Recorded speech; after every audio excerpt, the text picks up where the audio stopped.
dit is vreeslik lekker om weer met jou te gesels. Hierdie is eintlik 'n opvolgonderhoud van 'n vorige een wat ek met jou gedoen het, wat bietjie breër oor jou benaderings en so in die algemeen praat. En dan is ek nou veral spesifiek geïnteresseerd in die werk wat jy gemaak het vir Stairways and Ruins. Die werk se naam is Speelgrond, Playground. En as ons dan kan gesels oor die benadering wat jy gevolg het met, jy het vertel dat jy 5 komponente in jou skepingsproses het.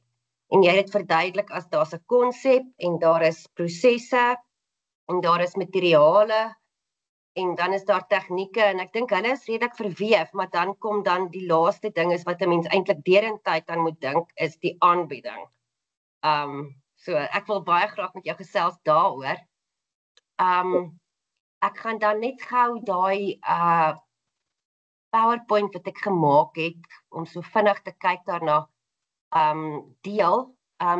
Kan jy my skerm sien? Want ek sien hom baie duidelik en eerslik baie dankie. Is lekker om weer die werk te sien wat ek daar by julle gedoen het. Ek dink was in 2023 en ja, so dit is baie lekker om weer te gesels oor 'n projek ook nadat hy ruk sy eie lewe begin kry het. En wat jy ook nou gepraat het, ook eers wil ek sê baie dankie vir al jou belangstelling en ondersteuning in my kunsloopbaan. Ek waardeer dit verskriklik en dit inspireer my ook as ek die geleentheid kry om met iemand te praat daaroor.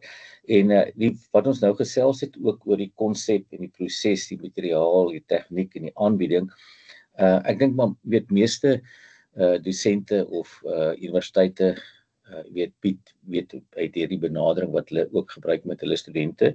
Vir my het dit die geleentheid gegee om hierdie eie proses wat in my eie werk ook van toepassing is met studente te deel, want dit gee vir my hulle die kans om hulle eie unieke visuele taal te ontwikkel en dat ek net vir hulle 'n tipe van 'n riglyn gee, nie 'n resep nie, maar is net 'n riglyn om hulle bewus te maak van hulle eie konsepte, hulle eie prosesse, hulle eie materiale, hulle eie tegnieke en hulle eie aanbieding, want elke werk, jy weet, as dit 'n installasie is of dit is 'n performance art, of seker 'n mooier Afrikaanse woord, maar in elk geval of net 'n skildery maar die manier wat jy werk uitstal is ook baie belangrik. Dis deel van jou unieke visuele taal. In my geval het my werk al hoe meer na installasiekuns toe gegaan, soos ook met die werk wat Speelgrond is. En ja, so jy kan om die werk beweeg en ek sal nou praat oor die hele idee, maar ek dink ek moet net verwys ook na die konsep. By my sit ook konsepte wat ek dink van die begin van my loopbaan is ek aangeskakel deur materiaal. Jy weet, so dit is nogal vir my belangrik dat die materiaal self 'n konsep word. As jy dink aan tapies, wat ek ook maar later deur my studente loopbaan en later ontdek het, hy het nogal baie klem gelê op die spiritualiteit van materiaal, dat die materiaal sy eie geskiedenis het en dat daar's een of ander spirituele kwaliteit wat die materiaal uitbring. So as 'n mens met materiale werk, in my geval ook, moet hy ook versigtig wees, want in die proses is jy besig om te transformeer, maar jy moet ook nie die kwaliteit of die spiritualiteit van die materiaal probeer wegvat nie, weet. Dit is ja, en dit is interessant vir my. Baie keer is ek net aangeskakel as ek 'n stuk roes sien of 'n geroeste plaat sien of 'n roesmerk teen 'n muur of 'n stuk ou lap of ietsie wat al klaar 'n proses deurgemaak het. Daar's ietsie vir my in daai lewensverhaal of daar's 'n metafoor wat vir my dan plaasvind en dan daai materiaal wat dan sy funksie verloor het, probeer ek dan 'n nuwe lewe gee, maar ek probeer daai spiritualiteit van die materiaal behou, jy weet, in die konsepte. Dis interessant want ek het in my M-studies was die titel transformasie van die gevonde. En dit is interessant dat jy hier wegbeweeg van die roes wat jy in 'n sekere sin seker daar nogal op die spits begin dryf het. Ja, weet jy, in die begin van my loopbaan, ek het my heel eerste skildery by die universiteit wat ek gemaak het, was nogal interessant, maar dit was nou, ek sal 'n kort weergawe daarvan vertel, maar dit was ook as gevolg, ek het nie finansies gehad om olieverwe en verwe en materiale te koop nie. En toe ek weet my ouma het altyd gesê, mens moenie verskoning soek nie, jy maak 'n plan. So, en ek dink die stukkies roes, toe as ek klas toe geloop het, dan, ek dink ek het 'n assosiasie gesoek, jy weet, as jy 'n kind is, of jy's nog 'n jong babatjie of 'n kind, dan klou jy vas aan jou kombers, of jy klou later vas aan jou teddybeertjie, of ietsie, dit is daai vertroosting, jy weet, is daai een of ietsie wat, daai objek, of daai ietsie wat vir jou vertroosting gee, en op een of ander manier het die roes vir my, amper kan ek sê, vertroosting gegee in die sin van, want ek het op die spoorweg gewerk, en die reuk van roes, en die omgewing waar ek gebly het en groot geword het, is eintlik ook die mense wat ek daarmee geassosieer het, jy weet, en dit was altyd vir my iets, jy weet, mens moenie ietsie afskryf nie, jy moenie iemand op sy baadjie trakseer nie, jy weet, sodra jy die materiaal of die persoon of iemand agter daai ken, dan kom jy agter, daar's eintlik ongelooflike, nie slimheid nie, maar daar's 'n ongelooflike wysheid, jy weet, letterlik en figuurlik. So daai materiaal ding, maar dit het onbewuslik gekom, en ek dink ek het ook laas vir jou vertel van, as kind, was ek baie visueel ingestel, jy weet, ek kan onthou hoe ek my boeke oorgetrek het, en wat sy prentjies daarop geteken het, jy weet, en ek kan die patroon van binne in die tassies onthou, jy weet, en ek kan onthou, weet hoe dit geryk het en alles, maar jy weet, so die inhoud was nie vir my belangrik wat in die boek was nie, dit was hoe hy gemaak was, die boek, en wat in die boek was, en wat in die tas was. So die visuele goed, die objekte het my meer gefascineer op skool, weet ook ruimtes, jy weet, as ek terugdink toe ek klein was ek binne in 'n pleipen, vir veiligheidsredes, ons het naby 'n spoorweg lyn gebly, en ek onthou daai ruimte wat binnekant in daai pleipen ook was. Ek het 'n kunswerk ook daarvan gemaak.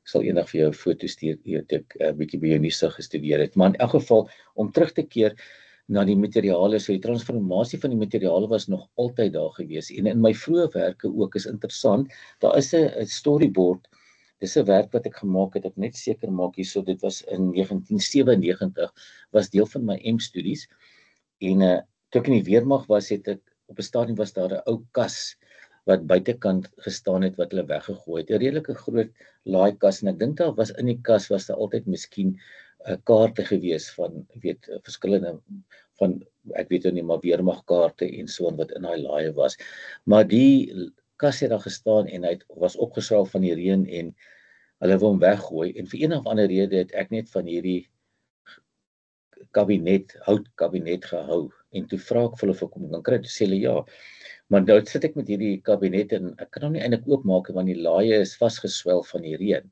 en toe moes ek hom nou noodwendig mooi oopbreek, so ek het die kante van daai kabinet ook gebruik, maar ek het toe 12 laaie daar uitgekry, en daar het allerlei snaakse fotootjies en goed gelê, maar die laaie het toe vir my, het hierdie geskiedenis van oorlog, en van die vorige regering, en apartheid en alles, maar ek het toe in die laai self, het ek in die weermag, terwyl ek in die weermag was, kry jy nie eintlik altyd so kans om by jou eie kuns uit te kom nie, maar ek het honderde klein sketsies en tekeninge gemaak, as ek wag staan, of waaroor, sommer net sulke doodles,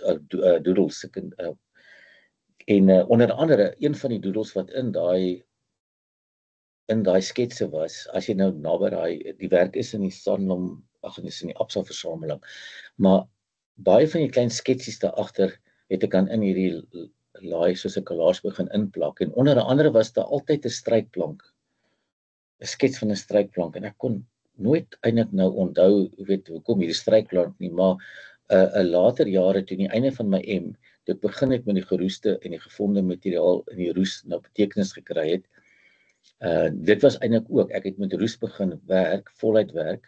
Die eerste jaar het ek begin gebruik in my skilderye, ek het met strykeisters gebrand op canvases en merke gemaak, en toe het ek maar die roes so gebruik, maar en ek het stukkies roes in my werk ook gebruik. Ek dink daar's 'n werk by julle ook, Cocktail with Eve, wat in julle versameling is, waar jy ook stukkies blik sal sien en roes sal sien. Hy is ergens op julle kampus by die Noordwes Universiteit, maar in elk geval, so toe het ek altyd met die collages begin werk en in die werk insit.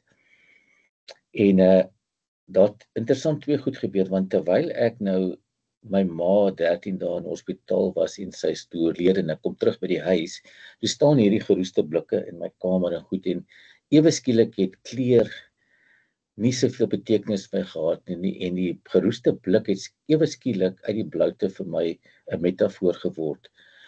Alhoewel ek alweer eens na die kleur teruggegaan het, jy weet, as die roes en die merke en die verskillende goed wat met roes gebeur, die proses met roes wat eintlik teruggaan na stof toe. En toe het ek begin agterkom maar geroeste blik preserveer kos en ek probeer verganklikheid en kwesbaarheid preserveer. Dit laat my ook toe dat ek tyd, ons eie kontemporêre tyd kan verplaas in 'n argeologiese tyd, so ek kon tyd skuif, wat my fantasties was. En net hier wil ek 'n klein voetnoot aan noem, toe ek 'n jong student was, het ek verskriklik baie van Jackson Pollock gehou. Ek dink, jy weet, ek weet nie hoekom nie, maar dit het my net aangetrek. En toe ek later agterkom, hy doen ek eintlik iets wonderlik. Hy vries spoed, jy weet, wat eintlik wat baie lekker is, of wat fantasties is, en die hele manier wat hy met daai laag van verf en is amper soos 'n dirigent, jy weet, elke drupsel of elke merk is gelaai met een of ander betekenis. Dit is nie net 'n lukrake merk nie, daar's ietsie vasgevang daar in daai webwerk van Jackson Pollock. Maar in elk geval, toe kom ek agter, maar ek kan tyd verplaas, en al my konsepte nog het gegaan eintlik oor geweld, misbruik van geweld, oorlog, en dan het ek ook, baie van my werke is ook monumente, jy weet, partykeer persoonlik vir my ma of my ouma, of dit is 'n monument vir die unknown, jy weet, want in die tye wat ons nou leef, veral nou, maar ek dink deur die geskiedenis alles is 'n herhaling, jy weet, oorlog is 'n herhaling, magsmisbruik is 'n herhaling, geweld teen kinders en vrouens is 'n herhaling. So dit is daai hele ding van magsmisbruik. So in my kuns probeer ek nie 'n spesifieke persoon in die wêreld nou sê, weet, jy is die magsmisbruiker of jy is nie, maar daar's baie voorbeelde in ons tyd van vandag ook, as jy kan sien wat gebeur in Amerika, in Rusland, in Oekraïne, in Syria en in Israel en in Palestynë, en daar's ander plekke ook. So maar dit is net vir my verskriklik hoe hierdie magsmisbruik word om dan mense, en veral kinders, as ek na speelgrond toe ook gaan, daai klein speelgoed wat ek daar gebruik het, ek sal nou daaroor praat. Dit is maar soos kinders se drome, jy weet, hulle speel met 'n vliegtuigie of hulle speel met 'n hospitaal instrumentjies of hulle 'n teddybeer of is iemand wat hare of rokkies aantrek en so en met karretjies speel. Dit is amper soos 'n speelse wêreld waar mense dan dink as jy nou groot word en in die werklikheid gaan, dan word dit dubbelsinnig ook 'n ander speletjie. Maar dis eintlik drome wat verpletter word, jy weet, en dit is my verskriklik hartseer. Maar om terug te keer dan daai storyboard, en ook dan die strykplan, toe wil ek net noem.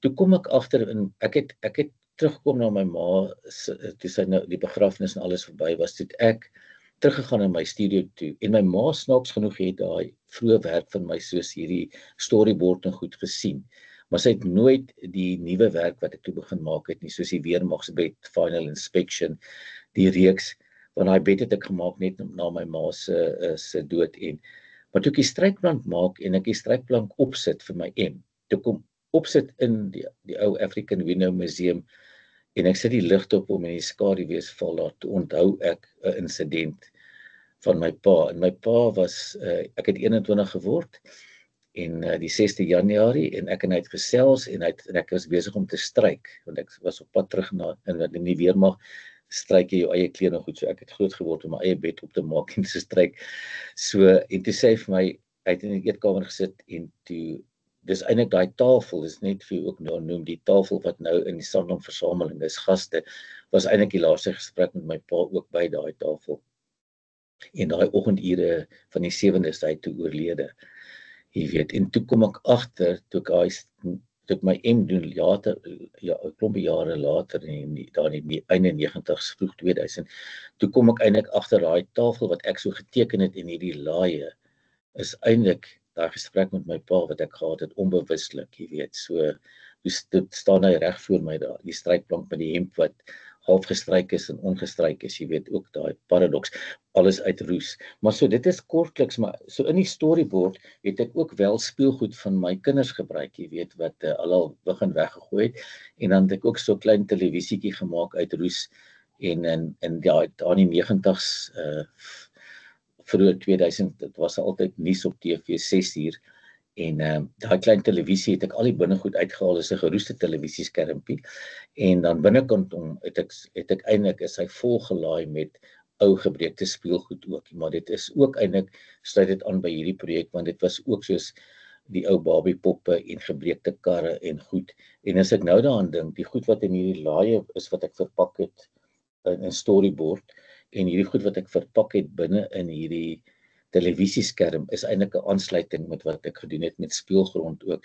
So wat ek probeer sê is die gevonde, al is dit nou materiaal gewys, die geroes is my groot materiaal wat ek baie in my werk en installasies gebruik het, maar ek het nog altyd, so eintlik hierdie werk wat ek nou gedoen het, is eintlik 'n halfe terugkeer van wat ek al voorheen gedoen het, en is interessant, want mens word ouer, en jou liggaam kan nie meer al die werk doen wat jy gedoen het as jy jonk is nie. My geroeste werk is regtig, jy weet, ek het daai preekstoel wat ek gemaak het, met die doopbak, en daar het ek 'n toga, wat 'n predikant sou aantrek, uit roes uit gemaak, en hy was stokstyf hierdie toga wat ek gemaak het, en ek moes hom buig het hy oor die preekstoel hang, en ek het letterlik met hom gestoei, ek het handskoene aangetrek, so ek dink as ek 'n video geneem het, so seker soos 'n performance art, maar dit is soos in die Bybel met daai engel wat jy mee so beklei, jy weet. So fisies is daar baie buigwerk en knakwerk en emosie wat in die werk ingelaai word. So as ek 'n baadjie buig en so aan, ook 'n sittetjie, probeer ek in hierdie manlike materiaal wat nou versag as gevolg van die roes, probeer ek 'n emosie insit, of vroulikheid insit, of sagtheid insit. So daar's 'n klomp goed. Ek het nooit hierdie goed beplan nie, maar as jy daarmee werk, dan ewe skielik kom jy agter, en dan kom daar sekere lae van goed terug, soos Tappies se materiaal gebruik. As ek nou dink ook aan Rembrandt, hoe hy in sy werk emosie gesit het. Ek is mal oor Rembrandt. Ek dink hy was baie sensitief vir sy omgewing, van sy skilderye. Mense kan gaan kyk van die vrouens wat op die beddens sit, en hulle is in hulle middeljaar, hulle is teleurgestel, hulle man het dalk 'n verhouding, of daar's een of ander spanning wat aangaan. So hy skilder hierdie vrou, en sy sit op die bed, en dan sal hy die emosie in die lakens insit, en in die gordyne insit, die swaar gordyne met hulle draperings, die gevoel van die lakens wat gevou is, die draperings daar, verteenwoordig die gut feelings. En ek het agtergekom, so dit is daai manipulering of transformering van die materiale en die omgewing, maar ook dan ook soos in Tappies, die spiritualiteit van die materiale wat by mekaar kom. So my konsepte draai daarom. En as ek nou gaan kyk nou spesifiek na hierdie speelgrond, die proses was interessant, want die hele my genooi het, dit was my baie lekker, want dit was die tweede keer dat ek kon deelneem. Ek het die vorige projek wat ons wonderlike kunstenaar Ian Mali nog by mekaar gesit het met die tekeninge van hom en sy seun, en toe het hy dit uitgestuur en vir kunstenaars gevra om iets daarmee te maak, en ek het... Ja, dit was Creative Creatures, ja. Ja, so dit was die eerste projek wat ek saam met julle deelgeneem het, en dit het vir my daai geleentheid gegee om ook met ander materiale te werk, en dis waar ek daai oogtoets gedoen het met die brille, verskillende brille van sien. So daar het ek nou nie met roes gewerk nie, maar ek het met objects gewerk, en ek het hulle getransformeer, en dit was 'n speelse gevoel wat daar voorgekom het, maar ook met 'n ernstige betekenis daar, weet politikuste waar ze ook kyk hulle met deur die verskillende maniere wat mense wat jy in die politiek en in die wêreld kry. So toe julle my genooi het vir speelgrond, was dit vir my eintlik baie lekker, en toe het dinge net by mekaar gekom. Ek het nou verhuis, ek is nou 7 maande in die Kaap, en ek was daai tyd nog in Pretoria, waar ek omtrent van 1977 verbly het, my hele kunsloopbaan daar begin, my studio op my erf, en alles was daar, en daar was 'n ou Wendy House, wat in mekaar begin val het, en toe dog ek moet hom net oopbreek, want daar gaan een of ander tyd 'n storm wees, en dan gaan ek 'n hengse slag hoor, dan val die hele ding in mekaar. Toe het ek nou hom af letterlik uit mekaar uitgebreek in stukkies, om by die goed in te kom wat binnekant is. So dis letterlik hierdie jare se versameling van goed en onder andere toe ek nou begin uitpak, toe kom ek op die interessantste goed af wat ek nou maar altyd daar gebeer het. Onder andere swart sakke met klomp speelgoed wat my vrou ook al gedink sy gedink het sy het weggegooi wat ek gerecycle het van die kinders wat daar lê. En toe ek hierdie as jy gaan kyk na daai werk wat ek gemaak het vir jou speelgrond, dit was sulke lang repe seil, lap canvas, eintlik canvas. En ek het toe ek nou klas nog gegee het by die Tshwane Universiteit, wat gebeur het daarso is ek het eendag gesien Robert wat ook 'n baie goeie beeldhouer is, maar Robert wat werk in die beeldhoudepartement as 'n assistent is besig om in die keramiekklas, ceramicsklas 4 meter tafels wat daar staan, wat ek weet nie hoe lank is dit, ek het ook keramiek geneem, ook wat ook keramiek, daar het baie studente op daai tafels al gewerk. Jy weet, dis die voorbereiding van die klei en om die lug uit die babbels uit die klei uit te kry en die werksprosesse en dan seker glasierwerk, alles op daai tafels gedoen. Dis hulle besig om daai tafels af te ruk, letterlik te skeer, want hulle is besig om hulle wil nuus opsit. En aan die een kant dit was my daai hele skeerproses was ek dink aan al die mense wat op hierdie tafels gewerk het my nogal seer gemaak, maar ek het maar net stil gebly. En later die middag toe almal al seker van campuses het ek daar in my kar gestop by die asblikke en links en reg gekyk en toe rol ek hierdie geskeurde fladders lappe in en gooi dit in my kar en toe het ek dit in daai Wendy House gesit en daar het seker gelê vir nog 'n paar jaar. Natuurlik het dit ingereën en die natuur het ook sy merke toe op daai doeke gelos. En toe ek hulle uithaal is hulle vir my so mooi. Maar dit het ook seer gekry en toe wil ek nie die wonde of die plekke waar hulle nou begin mif het en skeer dit wegvat nie. En toe het ek in die agterkant amper soos dit lyk dit is eintlik maar by 'n winkel waar jy materiale goedkoop het ek hierdie bande gekoop. Ek dink hulle gebruik dit vir gordyne of so ietsie. Maar dit is dieselfde kleur amper as 'n pleister. En toe het ek hierdie oral hierso het ek aan die agterkant dit reggemaak dat hy nie verder skeer nie. En toe het ek ook psychedelsticks begin insit, amper soos as jy 'n blinder op en afrol, maar dis ook om te versterk. Maar toe word die agterkant van my so mooi, dat ek die agterkant ook toe besluit het, ek het dit net versterk weet om die voorkant waar ek wil op werk. Toe die agterkant... Dit is so 'n spel tussen die materiale en wat jy klaar begin dink aan die aanbieding. Ja, so die een was... Die agterkant moet wys. Dit was eintlik om net die fisies waar ek aan mekaar sit en om probeer versterk, want toe raak dit vir my so mooi, dat ek besluit het, ek gaan al twee kante gebruik. So aan die ander kant het ek toe, hierdie klomp speelgoed van my, het ek toe letterlik in olie begrawe en van hulle was al stikkend, en ek 'n bietjie nogal stikkender gemaak, en ek het toe in die ander kant, het ek die speelgoed letterlik met naaldwerk, maar ek het dit desperaat, jy weet, as mense op 'n oorlogs of op 'n slagveld of waar ook al is, die ouens kan nog nie wag nie, jy weet, hulle moet vinnig gesteek of hulle moet bloeding stop of wat ek al sê. Ek het eintlik so teen tyd het ek met verskillende kleure wat nie een kant mooi is, maar aan die ander kant desperaat is, het ek die speelgoed vasgewerk. Jy weet, soos eintlik soos om hulle nog 'n weet soos 'n wond wat jy wil genees of die bloeding wil stop. So daai merke van die, want hulle was toe in die olie ook, so baie van die olie en die merke het toe ook in die canvas ingetrek, jy weet, en wat jy mis in die agterkant ook kan sien.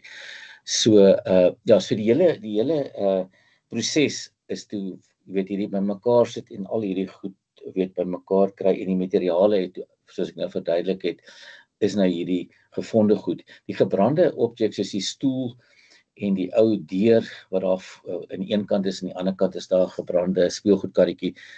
Dit kom eintlik uit dit was my kinders se ou speelgoed gewees wat ek self deur die brand gesit het en die ander was goed wat gebrand het in 'n brand. So dit is ook vir my metafoor, jy weet, aan die een kant is dit die kinders se speelgoed en aan die ander kant is amper soos die buitekant van 'n gebou en aan die ander kant is in die binnekant van 'n gebou. As jy gaan kyk, dit lyk so skietgate ook in die buite wat deurgekom het, maar dis ook die profiele amper as jy gaan kyk wat in Oekraïne en in Sirië, jy weet, van die geboue wat nog staan is vol skietgate en jy kan deur hulle sien ook, jy weet, so dis daai dubbelsinnigheid, jy weet, en jy weet die volwasse mense is verlore, die kinders is verlore. In oorlogtye is daar baie kinders wat nie doodgaan nie, maar hulle het wel hulle bene verloor of hulle is beseer en hulle het al daai drama of hulle kom nooit weer by hulle ouers uit nie en ook anders te om, jy weet. So dis 'n baie tragiese ding wat met mense gebeur en dis eintlik nogal aardig dat mense aanhoudend hierdie goed in die wêreld met mekaar doen, jy weet.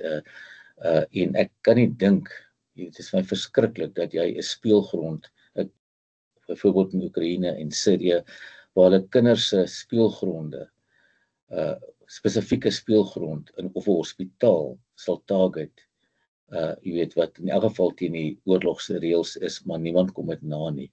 Ja, so dit is die deel van die materiaal. In die tegniek het ek nou eintlik so al verduidelik hoe ek dit aan mekaar gesit het en alles.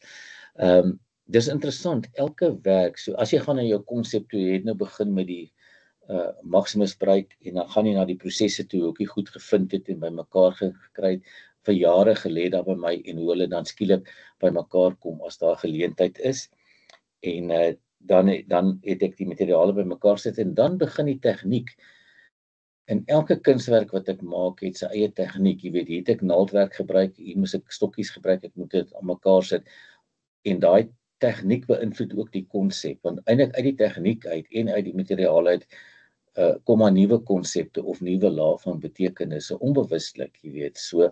En dan ook hoe jy jou werk aanbied. Meeste van my werke wat ek aanbied vir al my groot installasies, as jy gaan kyk na die rooi tapuit, ek dink dit is in 2002, ja, die Red Carpet waar ek die rooi tapuit uitgerol het en dan mense loop in die galery in of in die museum en dan verander dit in 'n bloedplas en dan lê hy vol klere van vrouens en kinders en gewone mense op die grond. Daar's ook 'n pleipen of waar daar 'n iemand besig is om 'n kinderrokkie aanhoudend te was en dan is daar leeskeerkabinette met leers waar mense se vingerafdrukke geneem word of dokumentasie van mense wat verdwyn. So in daai rooi tapuit het ek die mense gedwing om af te kyk. Jy weet, hulle moet afkyk na die klere, hulle moet afkyk, is dieselfde met die End, my groot installasie met die 108 filmteater waar jy instap ook. So as jy voor in die filmteater kom, is daar speelgoed van kinders en dan in die middel is daar gewone mense se handsakke en goed wat hulle wel miskien by 'n filmteater het en dan is daar, in die ou dae was daar ook 'n plek waar die weermag mense kon sit in die ou teaters en so aan. So daar was die hele uitleg soos 'n begrafplaas, maar weer eens moes jy afkyk.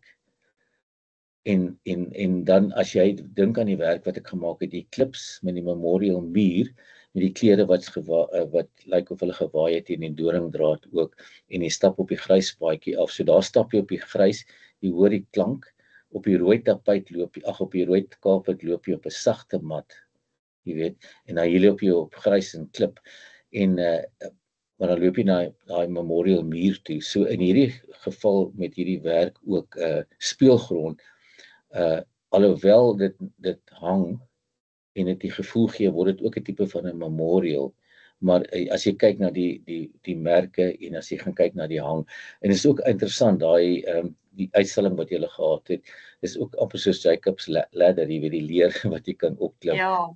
Kan Ek wil gou hierdie wys waar jy loop, dat 'n mens gevoel van die skaal kry en ook waar die kunswerk nou opgehuis word, want dit het te doen ook met jou besluit rondom die aanbieding. Ja, dis moes jy die aanbieding, en dit was my lekker, ek wou nog altyd 'n werk opgehuis het, so was 'n droom van my om 'n werk so met kettinge op te huis, en hier het ek die gevoel gekry, so jy kon nie weet wat was dit vir my om in daai ruimte 'n werk op te huis nie. Ja, en die galery se dak is nie so baie hoog nie, so jy het die beste gemaak van wat 'n mens kon. Ag, die voordeel van die werk is, ek dink jy weet dit is interessant jy noem dit nou, want as jy kom by die aanbieding van 'n werk, en jy weet ek sê dit ook altyd vir my studente en kunstenaars, jong kunstenaars wat my vra, jy weet jy moet maar kyk na die omgewing en dan moet jy die beste daarvan maak, jy weet, en in hierdie geval en ek gedink hy sal kan optrek tot bo, maar as gevolg van die praktiese probleme dat hy nie te hoog kon gaan nie, het daar stukkies op die grond gehang, en eintlik was dit vir my nogal mooi, want die aanloop,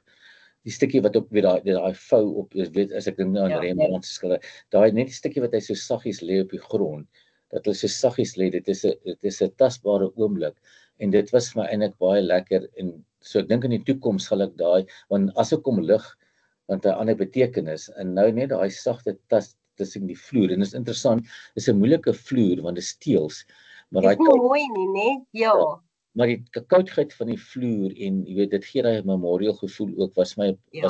baie lekker geweest. En wat ook gebeur het is toe ek die stoeltjie en die gebrande goed neersit, het daar natuurlik roes afgekom of stof en ek het dit ook gelos. So die oorgang van die stof, dis soos as jy 'n tekening maak, jy weet, saggies geteken of ietsie. So daai inleiding van die vloer na die kunswerk, die stof wat daar geval het en dan die werk en dan die objek en die oliemerke. So die een is nog 'n fisiese merk, jy weet, en jy kan amper die reuk van die rook ruik nie regtig nie, maar daar is 'n jy weet dit snaaks hoe mense jou brein werk en so jy weet 'n brandgevoel, jy weet as mens altyd as daar 'n brand was dan kan jy die brand ruik. Ja, en reuk is mos mense sterkste geheue sintuig. As jy iets ruik, dan is jy onmiddellik getransponeer na die plek toe. Ja, Soos jou ouma se kombuis wat na beskuit geruik het. My ouma se kombuis het na rooibos tee geruik. Sy het so pot gebrou op die stoof. Ja, jy sien wat interessant jy noem dit, want in my installasies, as jy gaan kyk na 'n kuspak of Sunday suit wat ek gemaak het, ook is daar 'n pak klere wat hang op 'n staander en dan is daar 'n stoel met 'n skotteltjie in waar iemand skeer. En in Sunday suit en dan is daar 'n skerm wat daar hang met klere soos 'n hemp en 'n das, jy weet, dis iemand wat hom gereed maak om na 'n belangrike plek toe te gaan, maar as jy na 'n plek toe gaan, 'n nederige troue toe of na 'n begrafnis toe gaan, dit word 'n oomblik van herbesinning. Maar ek het wel in daai werk wat ek wel gedoen het en soms in my werk doen ook is, ek sal in die geroeste baadjie of wat ook al sal ek 'n stukkie mottegeweg sit. So die mense kom daar en jy tel die reuk op en byvoorbeeld by die rooi tapuit, want daar was 'n groot rooi tapuit gewees en was daar 'n kleiner bloedplas en ek het onder daai tapuit het ek amper 'n hele bottel babelpoeier uitgegooi. Maar jy sien dit nie, maar baie vrouens, veral vrouens, het nogal begin huil by die rooi tapuit. Want daar was 'n assosiasie van 'n baba of van 'n kind, jy weet as jy jou kind gepoeier het, ek dink, jy weet nie of daai poeier gesond is nie, maar in elk geval die reuk. Ons het almal groot geword met daai pot poeier wat so gegooi word. Ja. So ek daai baba velletjie. Speel met reuke ook en ek het in die werk wat Cleaning Instructions wat nou meer 'n konseptuele werk is in Bloemfontein Museum. Dit gaan oor is 'n hospitaalkassie en as jy die laadjies oopmaak, is daar 'n kit of hoe om 'n wapen skoon te maak en dan een om wonde skoon te maak. En bo is daar 'n ou weermag noodhulpkassie en dan is daar 'n klein televisieskerm ingebou en daar's 'n lang video van hoe iemand tydsaam 'n geweer revolver skoon maak. En ek probeer sê dis belangriker om 'n revolver skoon te maak as 'n wond. Maar onder in die bak het ek 'n lig gesit en onder die bak het ek 'n ou mediese skottel gesit.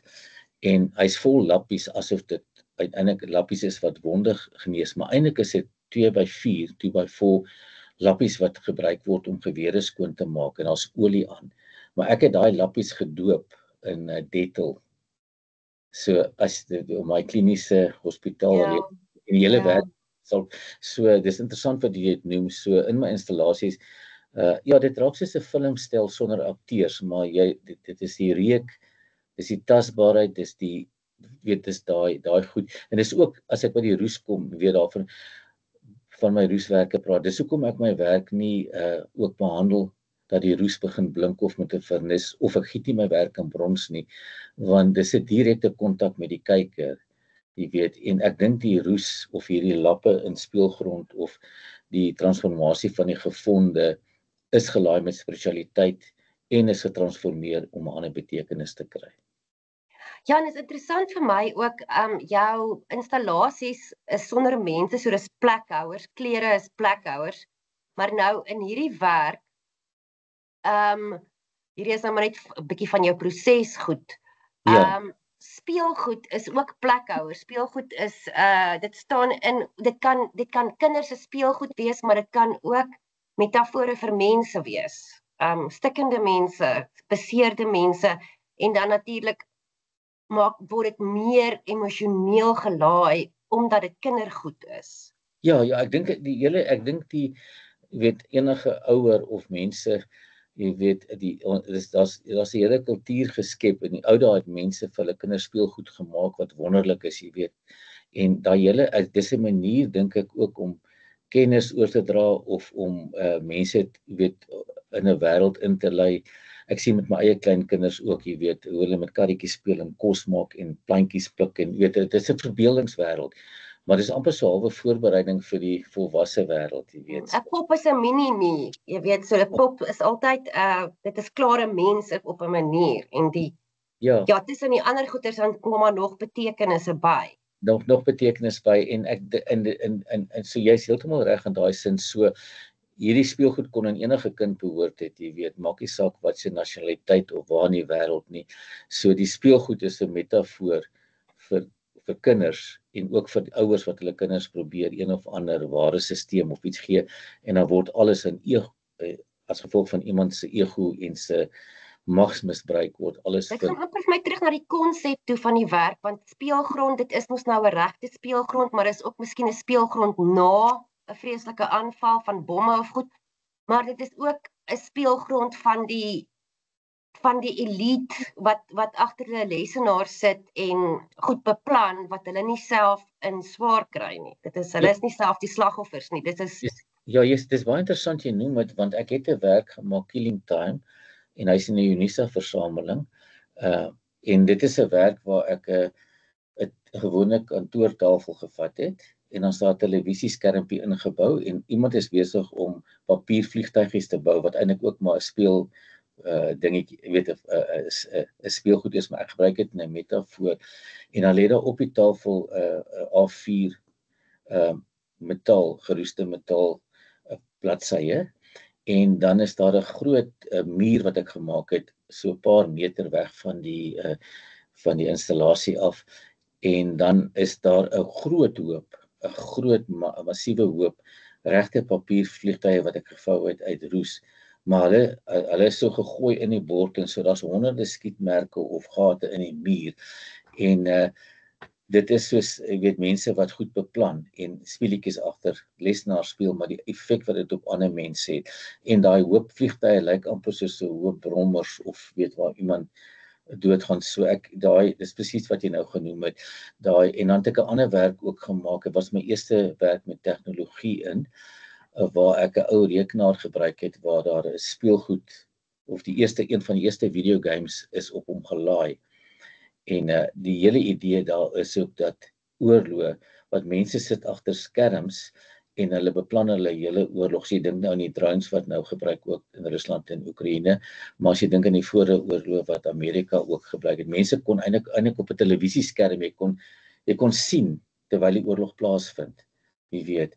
So en dit is amper hierdie virtual reality. Iemand stuur 'n onbemande masjien in of in die toekoms sal daar seker soldate wees wat op robots is ook wat in ruimtes en plekke ingaan. Maar dit is erns dat iemand en beheer hierdie goed. So jy's heeltemal reg. So in hierdie geval met speelgrond ook, jy weet. Ja, dis ook te doen met massaproduksie en die hele ding van kommersialiteit en ander tipe van oorlog ook en invloed op mense. Jan, ek kan vir altyd met jou praat. Ek dink wat ek vandag gekry het addisioneel tot ons vorige gesprekke rondom ook ek het mos ook 'n renons aan oorlog en ek het een of ander fascinasie daarmee op dieselfde tyd, maar ek dink is omdat ek dit so verpes dat ek probeer verstaan wat sit agter dit. Jy weet, dit is wat my fascineer. Maar ek gaan nou gou ophou opneem en dan kan ons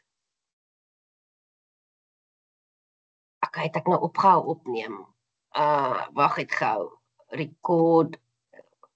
Stop recording. Stop. Okay. Daar's hy. Dan kan ons ophou.